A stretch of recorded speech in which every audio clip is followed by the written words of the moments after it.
ایک مرتبہ ایک شخص حضرت امام علیہ السلام کی خدمت میں آیا اور دست ادب کو جوڑ کر عرض کرنے لگا، یا علی، میں چاہتا ہوں کہ میں لوگوں کے دلوں پہ راج کروں، تو میں ایسا کیا کروں کہ جس سے میں لوگوں کے دلوں پہ راج کر سکوں؟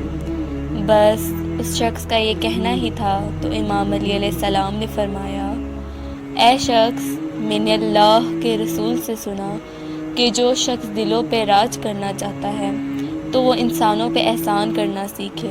جیسے جیسے تم لوگوں پہ احسان کرتے جاؤ گے، لوگوں کے دلوں پہ تم راج کرتے رہو گے۔ تو اس شخص نے کہا، یا علی، میرے دامن میں اتنی وسعت نہیں ہے کہ میں کسی پہ احسان کروں۔ امام علیہ السلام نے فرمایا، اے شخص، جب تم نیند سے اٹھو تو صبح سے لے کے رات تک ایک وعدہ کرو۔ اس شخص نے کہا، یا علیہ السلام، کون سا وعدہ؟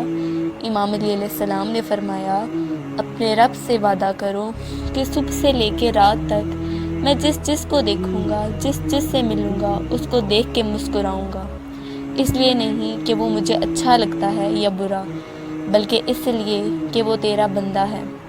جب تم روز اللہ سے یہ وعدہ کر کے دن کا آغاز کرو گے تو اللہ پاک کے فضل و کرم سے اللہ تمہیں ایسا بنا دے گا کہ تم ہر انسان کے دل پہ راج کرو گے۔